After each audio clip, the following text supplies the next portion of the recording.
Normalement, les cours, je vous rappelle, ils sont sur le site Eureka. Donc, tout ce qu'on parle, vous pouvez les revoir après.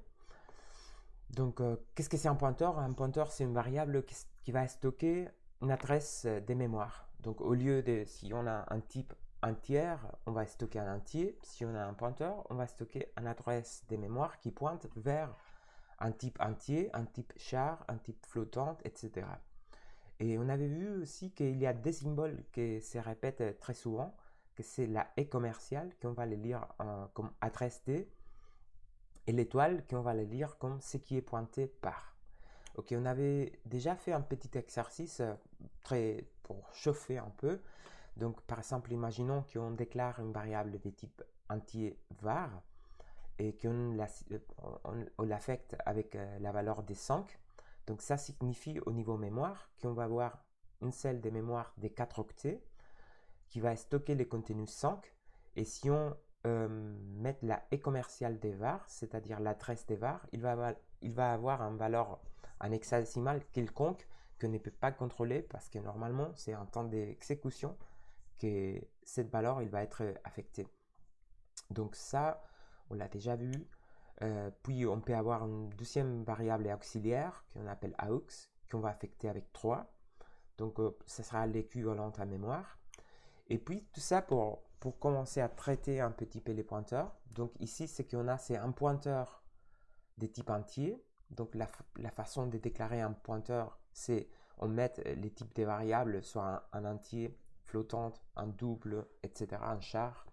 Et puis on met un étoile et les noms de la variable. Dans ces cas, c'est P.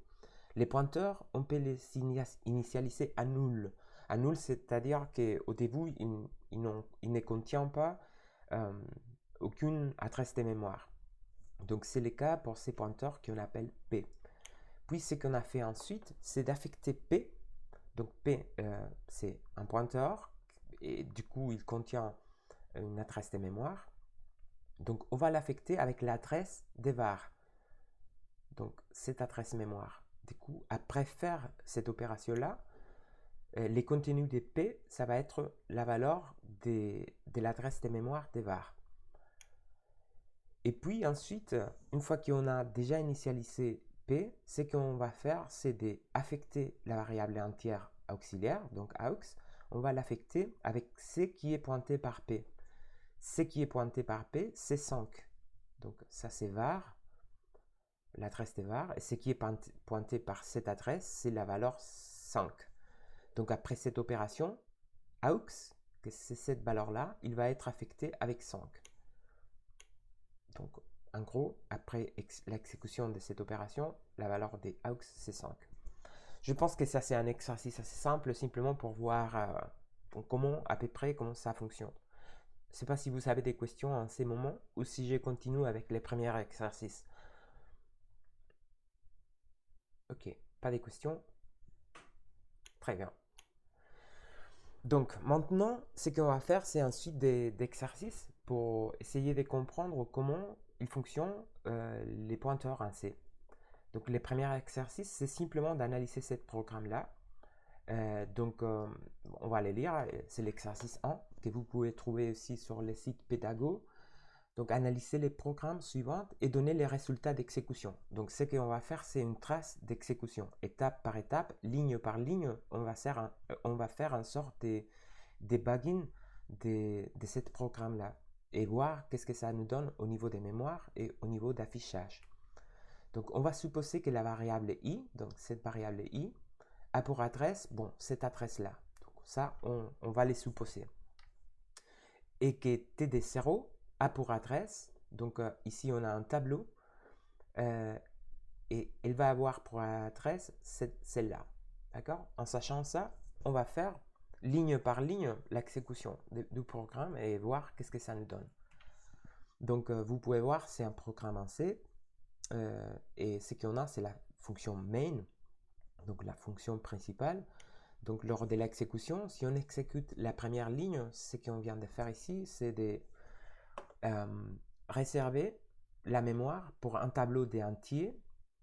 Donc la syntaxe, c'est un petit peu différent à celle de Java, mais je pense que vous pouvez les reconnaître bien. Ça, c'est un tableau des 5 positions, des 5 cases de mémoire, des entiers, qui sont initialisés au début par 1, 2, 3, 4 et 5.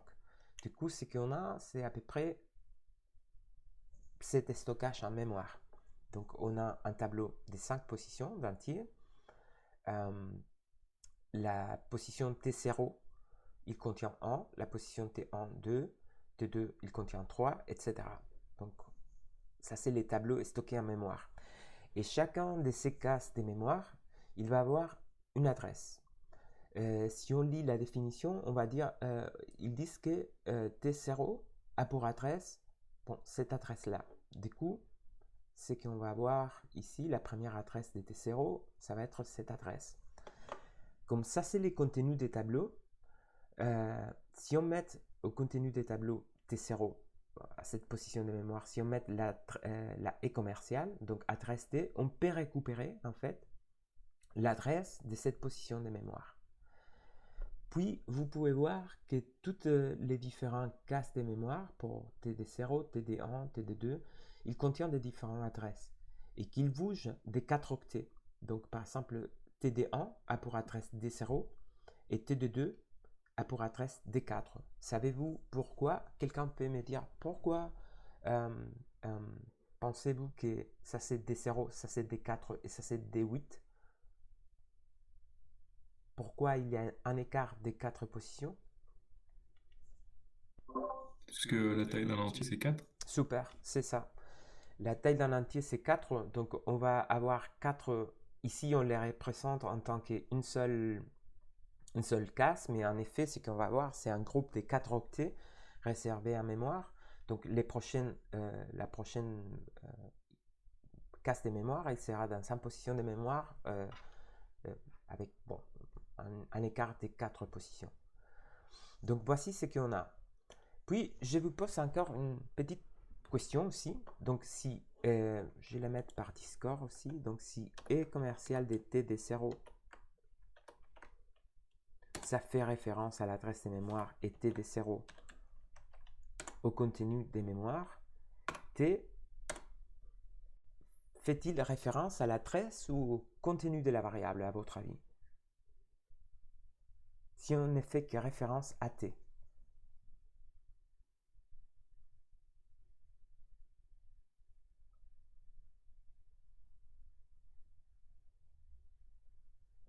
C'est le contenu.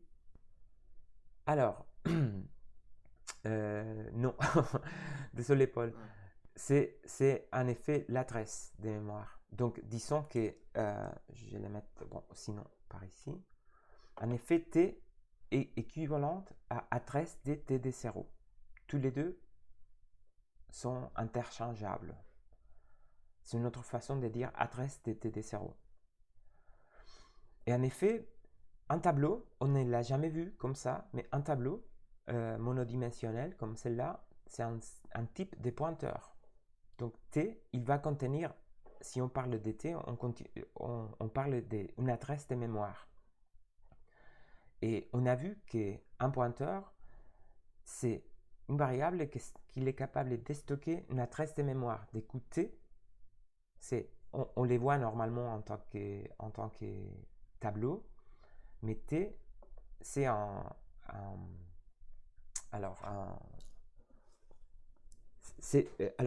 T, c'est un pointeur aussi. Sauf que c'est un pointeur de type constante. Je pense que vous l'avez vu en cours magistraux avec Abderrassak, peut-être. Je ne sais pas si vous pouvez confirmer ou pas, si vous l'avez vu déjà qu'il y a une équivalence entre tableau et pointeur.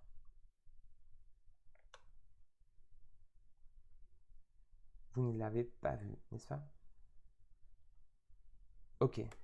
Bon, ce n'est pas grave, c'est, comment dire, c'est au niveau conceptuel qu'on peut utiliser ça. Donc, l'idée, c'est simplement un tableau, on peut l'utiliser comme d'habitude, d'accord? Sauf que il faut savoir que la variable T, donc ici,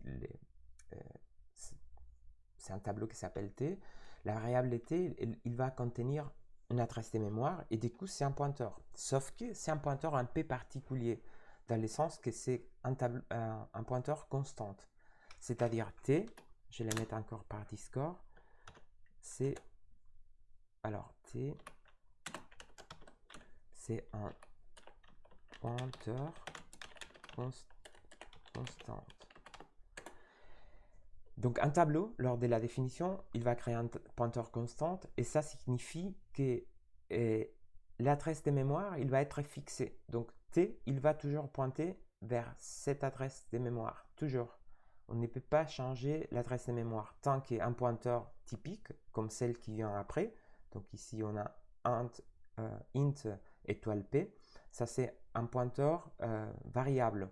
On peut affecter P avec des différentes adresses de mémoire. Donc ça, c'est la différence entre un tableau, que c'est un pointeur constant, et un pointeur normal, que ça sera un pointeur variable. Je ne sais pas si ça c'est très clair. On va voir après, pendant les exercices, comment ça peut changer. Mais c'est-à-dire qu'on peut, en gros, qu'on peut traiter un tableau en tant que pointeur aussi. Donc c'est parfaitement possible de dire étoile T. Si on fait étoile T, c'est équivalent à dire TD0. Toutes les deux expressions, donc étoile T et TD0, sont des façons différentes de faire référence au même contenu. Dans ces cas, ça sera cette case de mémoire ici. Ok, on continue avec l'exécution. Bon, n'hésitez pas à me demander, à me poser des questions s'il y a quelque chose qui ne se comprend pas bien. Bon, très bien. Donc, prochaine ligne, on vient de faire la déclaration d'un pointeur entier qu'on initialise avec nul. Donc ça, en mémoire, P, les pointeurs P, il va avoir une adresse de mémoire qui est, bon, on s'affiche. Je l'ai mis les points d'interrogation parce que pour l'instant, ce n'est pas intéressant l'adresse de mémoire. Et les contenus de P, ça va être nul. Notre façon d'écrire nul, c'est entre un 0 et on met entre parenthèses un void étoile. Ça signifie en fait que on va caster les zéros à pointeur. L'information qu'on a ici, c'est un pointeur qui contient 0, soit nul. Prochaine ligne, je pense que ça c'est plutôt clair pour tout le monde. Donc on a une variable i qu'on initialise avec 4 et l'adresse de i, c'est une adresse quelconque qui vient donner dans la définition du problème. Donc c'est cette adresse-là. Dans la prochaine ligne, on va commencer à faire l'affichage des résultats. Donc, le premier affichage, c'est taille d'un pointeur sur int, puis on met %d. %d, vous savez, c'est le modificateur pour afficher un entier. Et ce qu'on va afficher, c'est size of p. Size of fait référence à la taille de contenu en octet d'une variable. Si c'est un pointeur, c'est la taille qui contient la case de mémoire. C'est une fonction qui est définie en stdio.h. Donc, et on l'utilise très souvent aussi avec des pointeurs. Donc, en gros, c'est une façon de récupérer la taille du pointeur, combien d'octets ça occupe. Donc, si vous exécutez cette ligne, il va apparaître un message de type taille d'un pointeur sur int. Et puis, il va afficher 4 ou 8. Ça va dépendre de l'architecture. Si vous êtes dans une architecture de 32 bits, il va afficher 4. Et si vous êtes dans une architecture de 64 bits, il va afficher 8. Pourquoi ça? Parce que ça, c'est les contenus des mémoires. Alors, ça, c'est une adresse de mémoire. Si on a une architecture de 32 bits, on va avoir des adresses de mémoire sur 4 octets. Et si on a une architecture de 64 bits, on va avoir 8 bits pour adresser les différentes positions de mémoire. Donc ces messages, ils peuvent changer en dépendant de l'architecture. Je vous rappelle, c'est beaucoup plus proche de la machine que Java. Donc ici, on peut vraiment toucher au niveau machine. Et ça, par exemple, on peut voir la différence avec un petit message comme celle-là. Puis la prochaine ligne, il va montrer l'adresse de la variable i. Et puis on met les modificateurs %p. %p, c'est pour dire que ce qu'on va afficher, c'est un pointeur, c'est-à-dire une adresse mémoire. Donc on va afficher l'adresse TI, c'est %p, et %p, ça fait référence à ça, l'adresse TI qu'on va caster en tant que pointeur avec un void étoile. Et l'adresse TI, c'est bien cette valeur-là qui vient donner aussi dans la définition des problèmes par là. Donc l'affichage, ça sera l'adresse de la variable i, et puis cette adresse-là, 0x, bf, bf, etc. Bon, si c'est trop vite, n'hésitez pas à m'interrompre, ok? À me demander, mais pour l'instant, j'espère que ça va. La prochaine ligne, ce qu'on a, c'est la variable p de type pointeur qu'on avait initialisé à null. On va l'affecter avec l'adresse de i. C'est-à-dire, on a la variable p initialisée à null. On a la variable i qui contient 4. Et après l'exécution de cette ligne-là, l'adresse de... alors p, il va contenir l'adresse de i. Donc à partir de ces moments-là, si on fait étoile de p, on va faire référence au contenu de la variable i. Pas de questions? Ça me fait un petit peu peur parce que ce sont des concepts un peu particuliers, un peu difficiles. Je pense que c'est la première fois que vous travaillez avec des pointeurs. Donc ça me fait peur de ne pas entendre des questions, mais si vous ne me posez pas des questions, je continue, d'accord? Donc c'est peut-être que vous comprenez bien, soit... Oui, c'est vrai, Clément. On est en train de travailler un petit EP en TP, et en effet, l'idée de t'aider ici, c'est de vous aider un petit peu à résoudre les problèmes que vous allez trouver en TP. Les TP, c'est plus sympa dans le sens que c'est plus pratique, c'est vous qui mettez en place les programmes et vous débuguez tout ça. Ok, donc on vient d'affecter la variable p, et la prochaine ligne, il va afficher l'adresse contenue dans p, et on va afficher l'adresse dp. Alors, l'adresse non, les contenus dp. Les contenus dp, en tant que pointeur, il va être une adresse de mémoire. Et comme on vient de l'affecter avec i, si on exécute cette ligne-là, il va afficher exactement la même adresse qu'on avait affichée dans la ligne d'avant. Donc, tous les deux sont les mêmes adresses. Toujours l'adresse TI, en fait. Et puis, les contenus. Ici, avant, ça a été l'adresse, contenu dans P. Et ici, c'est le contenu de l'adresse de P. Donc, ce qui est pointé par P. Et ce qui est pointé par P, c'est étoile P, ce qui est pointé par P. Donc, ça va être 4. C'est la valeur des I. En fait, ce qu'on affiche dans cette ligne-là. Puis, ok, on arrive à la partie boucle pour afficher les contenus des tableaux qu'on vient de définir. Donc, on a les tableaux des 5 positions avec les contenus 1, 2, 3, 4, 5. Ici, on a simplement une petite boucle où on va parcourir dans la variable i les différentes caisses de mémoire de t. Et on va afficher, bon, ce n'est pas étonnant qu'on va parcourir TD0, TD1, TD2, TD3 et TD4. Et du coup, ce qu'on va afficher par là sont les valeurs 1, 2, 3, 4, 5.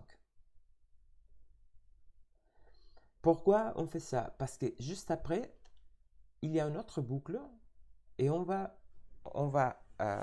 vais vous montrer comment on va afficher exactement les mêmes valeurs, sauf qu'au lieu de la syntaxe T crochet, DI crochet, on peut afficher les mêmes valeurs en disant étoile, parenthèse, T plus I, parenthèse. Donc, en gros, ce que j'essaie de vous dire, que ce qu'on avait déjà vu, c'est que TDI, je vais la mettre aussi par Discord, TDI, c'est équivalent à étoile T plus I. Ce sont des expressions un en tant que tableau et l'autre en tant que pointeur qui vont nous renvoyer la même valeur. Donc, on va voir un petit peu comme ça se passe. Donc, d'abord, on a les tableaux, on a la variable i qui on initialise dans la boucle à 0. Et puis, on peut voir dans la première partie, donc ici, on va afficher contenu de l'adresse. On va afficher d'abord l'adresse de mémoire et ensuite, on va afficher les contenus. Donc, adresse et contenu. Du coup, adresse et contenu, adresse et contenu. Ça, c'est l'idée de la boucle ici. Donc, dans la première, pour l'adresse, dans la première partie de l'affichage, ce qu'on a, c'est un boy d'étoile pour dire que c'est un type pointeur. Et on va appeler t plus i. T plus i, en effet, si on fait t plus i, ça c'est équivalent à dire est commercial de t. Donc ces deux expressions sont équivalentes aussi. Et ça fait référence à une adresse de mémoire. Donc t, en gros, on avait déjà vu que t, il fait référence à cette première caisse de mémoire. Donc c'est-à-dire cette valeur qui finit par cc. Et puis i, il vaut dans la première itération, il va valoir 0. Donc si on ajoute ça, les contenus de l'adresse de cette adresse-là, donc la première itération, on va afficher la première position de mémoire. Et ce qui est pointé par t plus i, bon, ça c'est t plus i, donc ce qui est pointé par t plus i, ce qui est pointé par cette adresse, en gros, ça va être la première caisse de mémoire. Donc, on va afficher contenu de l'adresse, de l'adresse, c'est 1. Ensuite, on va ajouter 1. Ici, il faut se rendre compte que C, le compilateur, il est intelligent. Donc, si on ajoute 1, il va savoir qu'on est en train d'ajouter un entier, parce que c'est un pointeur à entier, et du coup, il va ajouter 4 octets. On avait vu que les adresses de mémoire, ils sont en écart de 4. Donc, c'est une façon d'itérer et de trouver la suivante position de mémoire, c'est-à-dire cette case-là. 2, et on continue comme ça à chaque itération. Du coup, on va afficher contenu de l'adresse telle, ça sera 1, puis 2, puis 3, puis 4, puis 5. Et bon, ça c'est la fin du premier exercice. Cette premier exercice sert principalement à montrer qu'il y a une équivalence entre tableau et pointeur. Donc un tableau, je vous rappelle, tableau, je vais le mettre aussi par Discord. Tableau, c'est un pointeur constant. Un tableau, c'est un pointeur constant, tant que si on met par exemple int étoile dp, ça sera un pointeur dynamique. Donc, tous les deux sont différents, mais à la fois, tous les deux sont des pointeurs aussi. Bon, j'espère que vous êtes encore en forme. Et on va commencer avec l'exo 2. L'exo 2, on va les lire, c'est écrire. L'idée, c'est d'écrire une fonction qui calcule la somme et les produits des deux entiers qu'on va nommer comme nb1, donc nombre 1, et nb2, qu'on va passer un paramètre dans la fonction.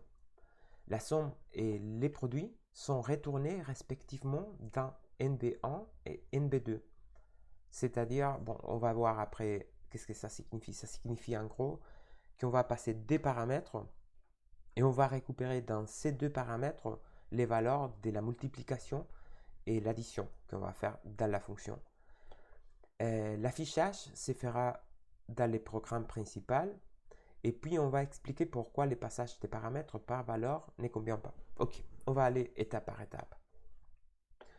Ici, on traite les bouts de cet exercice, c'est de voir la différence entre passage, et je vais l'écrire aussi par Discord, passage par référence sur mon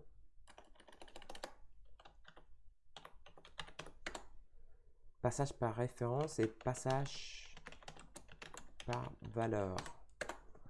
Donc, quand on a des fonctions en C, on a l'option de passer les valeurs par référence et par valeur. On va voir la distinction après.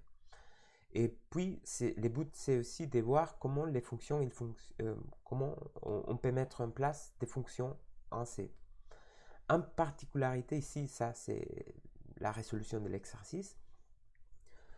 Et petite chose que c'est dans lesquelles C est différent des Java, c'est que les fonctions, si on veut utiliser par exemple ici dans les mains, on utilise la fonction, on appelle à la fonction SOMPRODUIT.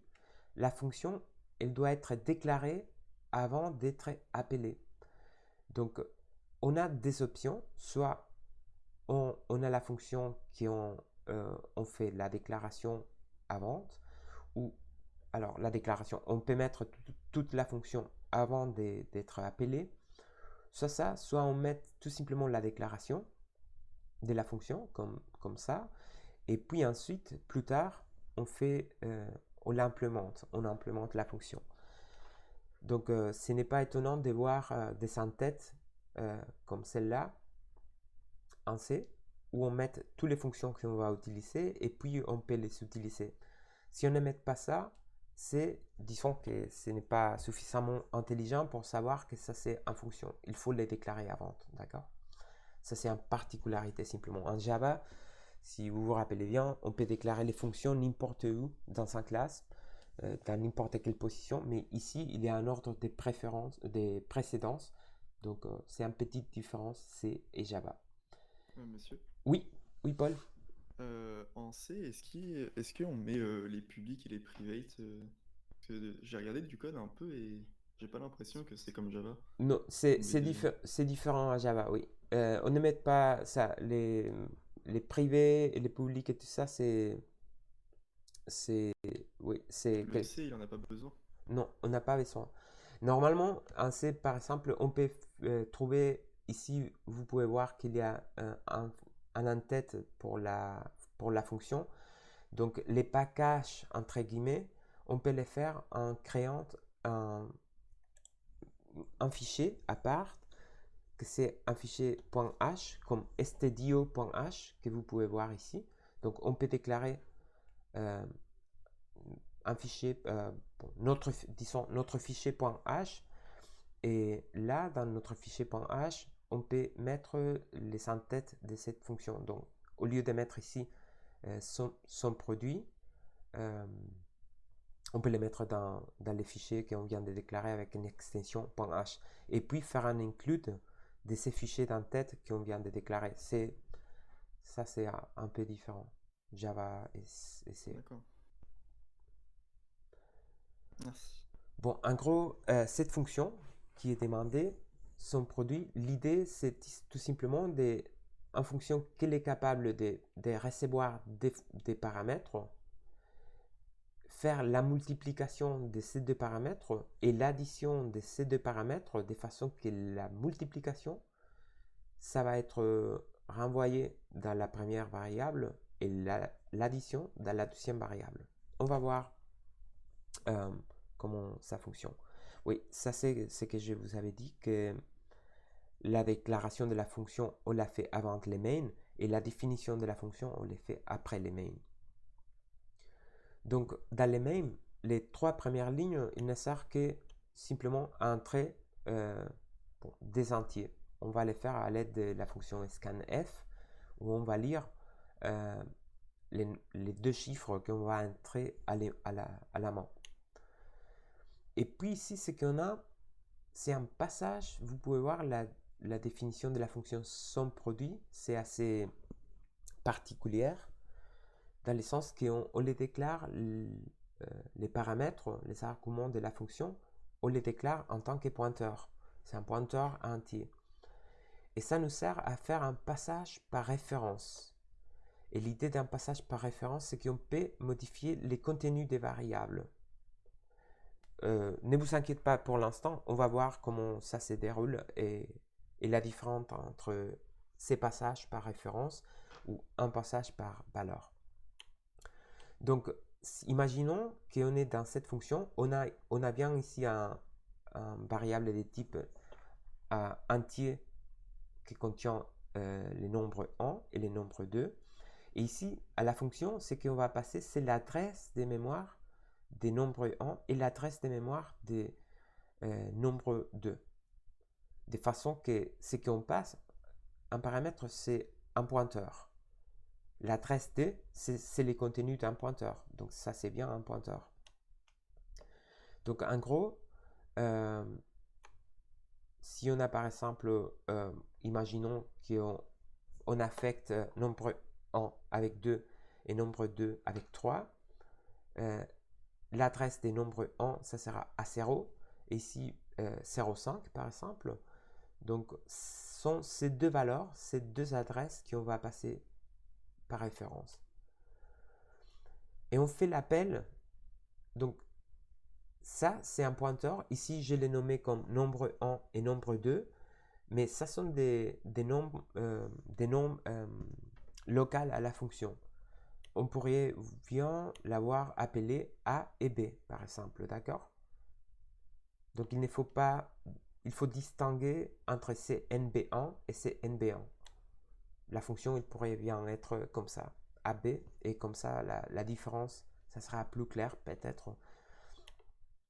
Mais bon, l'idée, les variables MB1, donc dans cette portée, la portée de la variable est dans ce sens, les variables MB1 et MB2 sont locaux à la fonction. Donc, au niveau de la fonction SOMPRODUIT, MB1, il va contenir l'adresse de mémoire de MB1 au niveau de la fonction main, et MB2, il va contenir l'adresse de mémoire. Ici, dans cette partie-là, ils sont des pointeurs. Donc, on va faire l'exécution et voir comment on peut retourner ici la multiplication de ces deux variables et ici l'addition de ces deux variables. Donc, on va déclarer une variable auxiliaire qu'on appelle t, et t, elle va contenir la valeur d'ajouter ce qui est pointé par MB1 plus ce qui est pointé par MB2. Donc, ce qui est pointé par MB1, MB1 fait référence à cette valeur-là, MB2, il fait référence à cette valeur-là. Donc, ce qui est pointé par MB1, c'est 2, et ce qui est pointé par MB2 fait référence à cette valeur. En gros, ici, on fait l'addition entre 2 et 3. Donc, 2 plus 3. Et on va affecter T avec cette addition. Donc, T, elle va valoir après 5. Donc, comme ça, on contient l'addition. Puis ensuite, ce qu'on fait, c'est de la multiplication. Donc, on va multiplier ce qui est pointé par MB1. Donc, ce qui est pointé par MB1, c'est 2. Ce qui est pointé par MB2, c'est 3.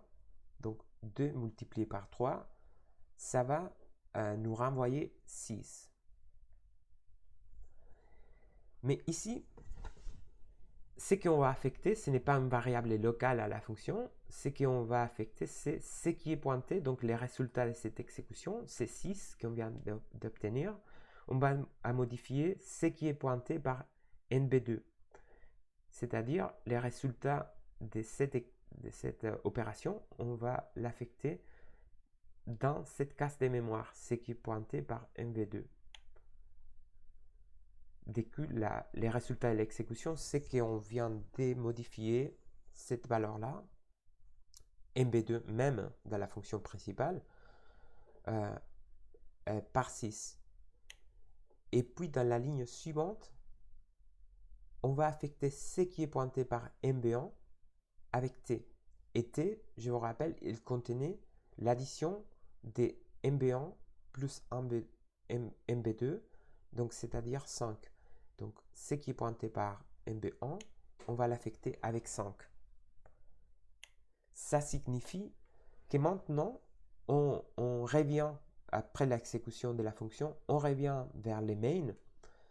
Et les résultats après l'exécution sont que les deux chiffres qu'on avait passés par référence ici, ils viennent d'être modifiés par 5 et 6, tant qu'ils étaient 2 et 3. Donc, en gros, ce qu'on vient d'avoir, c'est ici les résultats de l'addition et ici les résultats de la multiplication. De façon que si on affiche la somme, c'est telle valeur et les produits, c'est telle valeur, donc c'est MB1 et MB2, on va dire que l'addition de ces deux valeurs qu'on vient d'entrer, la somme c'est 5 et les produits c'est 6. Et voilà les résultats d'exécution. Puis, il y avait une dernière question dans l'exercice qui c'est d'expliquer pourquoi les passages des paramètres par valeur ne conviennent pas. Qu'est-ce que c'est un passage qu'est-ce que c'est un passage des paramètres par valeur? Ici, c'est un passage par référence parce que ce qu'on passe, c'est l'adresse de mémoire. Un passage par valeur, c'est simplement les passages typiques qu'on fait quand on ne met pas des adresses de mémoire, mais on met que les contenus directement. Donc, les problèmes des passages par valeur, c'est qu'ils permettent à la fonction de renvoyer une valeur, mais pas deux ou plus. Et la façon, si on veut faire reproduire ces comportements avec un passage par valeur, il faudrait faire des fonctions. Par exemple, une fonction somme qui va recevoir un nombre entier et un autre nombre entier, et on va renvoyer l'addition de ces deux paramètres. On a l'habitude de faire ça. On a l'habitude de faire des passages par valeur. Mais la contrainte ici, c'est qu'on est capable que de renvoyer un seul valeur. Tant qu'avec un passage par référence, on est capable de renvoyer autant de valeurs qu'on a des paramètres dans la fonction. Ok, je sais qu'il y a pas mal des idées et des concepts dans tout ça qu'on vient de voir. Donc, je ne sais pas si vous avez des questions, peut-être, ou si vous voulez réfléchir un petit peu, regarder par vous-même cette fonction un petit moment et voir si vous comprenez bien ou s'il y a quelque chose qui ne marche pas.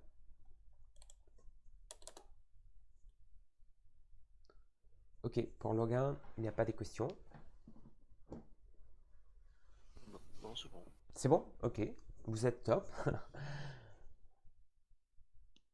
Ça me fait toujours un petit peur de commencer à parler des pointeurs parce que soit on les comprend, il n'y a pas de moyenne, je trouve. Alors, Jules, scanf, c'est bien pour récupérer des valeurs, c'est ça? Oui, c'est exactement ça. Et même la fonction scanf, il y a un passage par référence. Si vous l'avez déjà utilisé, on mettait toujours l'adresse D, la chiffre, et en effet, scanf elle-même, c'est une fonction qui utilise les passages par référence. Si on veut modifier, en gros, un passage par référence nous permet de faire ça, de récupérer les valeurs dans les valeurs qu'on met ici, donc dans les variables, de récupérer dedans la modification que fait des variables dans la fonction. Et c'est pour ça que scanf, on les met en nez commercial. C'est pareil, c'est un passage par référence. Ok. Donc, si vous voulez, on essaie de faire l'exo 3 et il nous reste encore la semaine prochaine pour finir les restes d'exercices et faire un récapitulatif de tout ce qu'on a vu avant de l'examen. Donc, pour cet exercice, l'exo 3, l'idée c'est d'écrire un programme en C qu'on va appeler inverser chaîne. Donc, ça parle, j'imagine. L'idée c'est d'entrer en chaîne des caractères et être capable d'inverser l'ordre de la chaîne. Et l'idée du programme, c'est d'afficher une chaîne de caractères à l'envers en se servant d'un pointeur pour parcourir la chaîne. Donc en gros, ici on a la solution à l'exercice. Et l'idée, c'est qu'on va avoir un tableau des caractères, des dispositions, où on va entrer une chaîne de caractères et puis on va faire ça, on va la montrer, on va l'afficher à l'envers. Soit qu'on ajoute, on va l'afficher de façon inverse. Donc, première ligne, ce qu'on va faire, c'est, on vient de déclarer les noms d'un tableau texte qu'on va pouvoir utiliser comme un pointeur constant. On est d'accord? On a vu que un tableau, c'est en forme des pointeurs, mais c'est un pointeur constant. On n'est pas capable de modifier l'adresse de mémoire qui contient texte. Tant que fin texte est un pointeur variable. Donc ici, on vient de faire la déclaration d'un tableau des chars et un pointeur à char. Donc ça sont texte et fin texte. Dans les prochains morceaux des codes, ce qu'on fait, c'est de déclarer un variable i. Et puis, on va demander d'entrer une chaîne de caractères quelconque. Pour lire la chaîne de caractères, on va utiliser un scanf. Donc, on va affecter texte. Donc, à partir d'ici, oui, on affecte les tableaux des caractères. Et on va afficher, juste après d'avoir entré les textes, on va les afficher encore. Donc, imaginons, pour les faire un petit peu plus court, qu'on va entrer allo, d'accord? Donc, allo. Et ça sera ce qu'on va entrer en scanf. Et ensuite, on va les afficher. Ce qu'on vient de faire jusqu'ici, c'est dans des différentes caisses de mémoire, ici j'imagine une adresse de mémoire quelconque, A, B, C, D, on affecte à chaque position la valeur de premier caractère, soit A, soit L, soit O. Et puis, on ajoute, ça s'est fait automatiquement avec scanf, la dernière caisse de mémoire, en fait, ils mettent un 0 terminal. 0 terminal en C, c'est anti-slash 0 pour indiquer que la chaîne de texte, il vient de s'arrêter. Donc, que c'est la dernière position de la chaîne de caractères. Donc, on a bien cette valeur des mémoires, en mémoire, dans les tableaux. Ce qu'on va faire juste après, je vous rappelle, l'idée, c'est d'inverser cette chaîne. Donc, allo, si on l'affiche à l'envers, ça sera hola. Donc, l'inverse. Donc, après, ce qu'on va faire, c'est les pointeurs à char, on va l'affecter avec la position des textes plus strlen. Bon, ça c'est cette fonction string length. Donc c'est le longueur, c'est une fonction qui est déclarée en string.h et qui nous permet de savoir les longueurs d'une chaîne.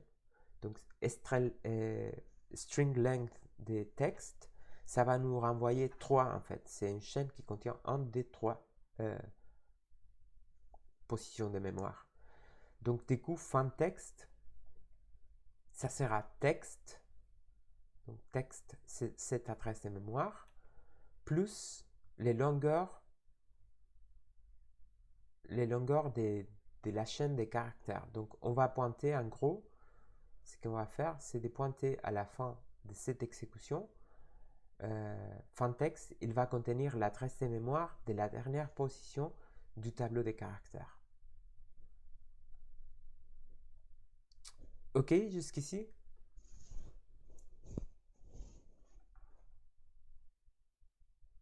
Ouais, semble-t-il que oui. Ok. Donc, on a fin texte. Fin texte pointe, c'est ok. Ok, Axel. Donc, on pointe vers la dernière caisse de mémoire. Puis, on affiche la chaîne inversée. Donc, simplement un message pour dire la chaîne inversée. Comment on va inverser la chaîne? Bon, l'idée, c'est de parcourir dans un boucle toutes les longueurs de la chaîne, donc de la position 0 à la dernière position. Et ce qu'on va faire à chaque itération, c'est de récupérer les contenus des fins de texte et on va décrémenter cette valeur des fins de texte. On va les voir étape par étape. Donc, fin de texte, on l'avait initialisé dans la dernière position de mémoire, donc celle-là. La première chose qu'on va faire, c'est de les décrémenter. Donc, on va décrémenter la valeur des pointeurs. Donc, s'il pointe vers cette adresse, on va pointer vers cette adresse-là. Alors, Logan, peut-être qu'il y a une petite question. On attend un seconde.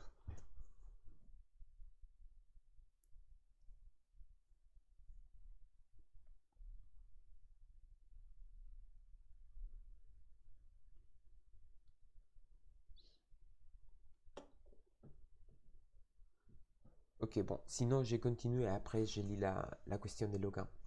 Donc l'idée c'est que c'est ça. Fantext, on l'avait initialisé pour pointer vers la dernière position du tableau. Donc on va décrémenter Fantext D1 de façon qu'il va pointer vers les premiers caractères valides du texte. Et juste après, avec la fonction putchar, si vous vous rappelez d'introduction au système informatique, dans les premiers semestres, putchar nous sert à afficher qu'un seul caractère. Donc putchar, on peut mettre étoile Fantext, donc ce qui est pointé par Fantext. Fantext pointe vers cette adresse de mémoire, et ce qui est pointé par cette adresse de mémoire, c'est O dans ces cas. Donc, on va afficher en gros dans cette itération la O. Puis, prochaine itération, on va décrémenter Fantext, on va pointer vers L et puis ensuite A, etc.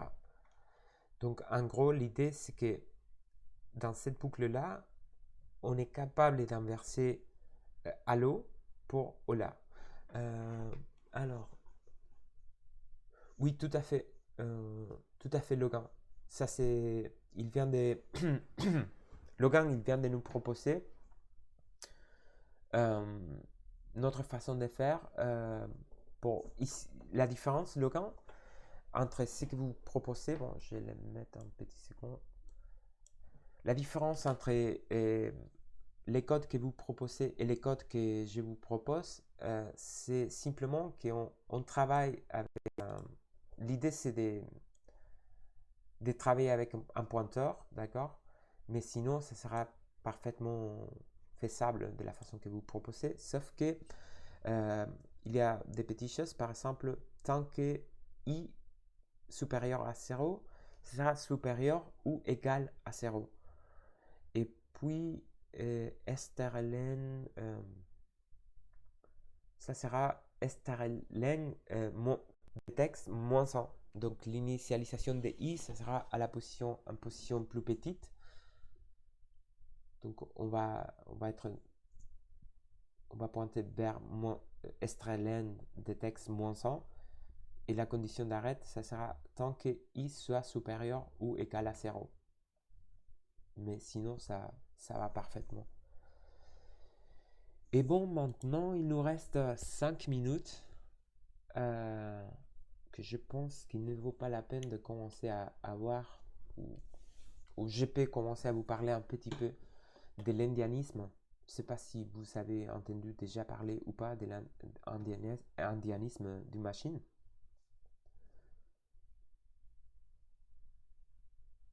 Bon, sinon, ça sera l'exercice, le prochain exercice à faire la semaine prochaine. L'idée, en gros, et si vous me permettez, je ne vous emmerde plus. Ok. Donc Axel, ça ne lui parle pas trop l'indianisme. Ok. Bon, l'idée en gros, c'est que, imaginons qu'on parle de. Je vais vous parler un petit peu de l'indianisme et après on part. Ok. Donc l'idée en gros, c'est que quand on parle par exemple d'un entier, on peut le faire avec un entier ou un flottant, un double, etc. Mais on va le faire avec un entier. Quand on a un entier stocké, par exemple, ça c'est un entier sur 4 octets. Donc on a premier octet, deuxième octet, troisième octet, quatrième octet. On est d'accord que ça c'est un entier, d'accord? On va les stocker. On a des différentes machines. On peut avoir un Pentium, on peut avoir un ARM, on peut transmettre ça par les protocoles TCP/IP. On peut faire plein de choses au niveau d'architecture. Mais il faut prendre, si vous pensez un petit peu sur ça, il faut prendre la décision de comment, dans quel ordre on va stocker les différents octets dans la mémoire. Qu'est-ce que ça veut dire? Donc ici, on a ça c'est l'octet des poids faibles, on est d'accord? Et ça c'est l'octet des poids forts. Donc on peut prendre la décision de dire ok, pourquoi pas, on va stocker dans la position alors l'octet des poids faibles, on va les stocker dans sa position, disons A, position de mémoire, en adresse de mémoire A. La suivante position, on va les stocker dans la position de mémoire A plus 1, etc. De façon que l'octet des poids faibles, il va être stocké dans sa position plus bas en mémoire, et celle des poids fortes, il va être stocké dans sa position plus haute en mémoire. Bon, ce type de stockage en mémoire s'appelle Little Endian. Mais puis, on peut, voyez-vous, si on est chez Pentium ou chez AMD ou chez... Bon, on peut prendre la décision inverse de dire, oh non, je vais stocker les bits des poids forts, les positions, l'octet des poids forts dans une case de mémoire qui soit plus petite, l'adresse, que l'adresse pour les bits de poids faibles. Donc vous pouvez voir, ce sont des façons que c'est un choix en fait. On peut stocker dans un ordre ou on peut stocker dans un autre ordre. On va revoir ça la semaine prochaine, donc ne vous inquiétez pas trop. Simplement pour vous dire, par exemple, votre Pentium ou votre AMD, normalement, il va travailler de façon Little Endian. Donc ça c'est, on parle du système matériel. Il est configuré, la CPU, il est configuré comme ça. Donc le stockage, la façon d'adresser la mémoire, ça suit la façon Little Endian. Mais par exemple, si vous travaillez avec les protocoles TCP/IP, on travaille tous, les connexions qu'on fait, donc on sait transmettre des données par Internet, ils suivent les protocoles TCP/IP un endianisme big endian. Donc l'ordre mémoire d'adresser les différents octets, c'est à l'envers. Ça, normalement, dans des langages comme Java, on s'en fiche un peu parce que c'est la machine virtuelle qui prend soin de tout ça. Mais quand on est dans un langage type C, qu'on est plus proche de la machine, parfois, pas pour tous les programmes évidemment, mais pour certains programmes, il faut faire attention et bon, savoir si c'est une architecture Little Endian ou Big Endian. Et l'idée en fait de cet exercice qu'on va faire la semaine prochaine, c'est de montrer un petit programme comme celle-là. Donc, voir comme ce programme, il est capable de nous dire si l'architecture où on exécute les programmes, c'est une architecture Little Endian ou Big Endian. Donc, si l'indianisme, c'est l'un ou c'est l'autre. Et ça c'est à l'aide des pointeurs aussi. Mais ça, comme je vous ai dit, on les voit la semaine prochaine. Bon, merci beaucoup. Je ne sais pas si vous savez encore des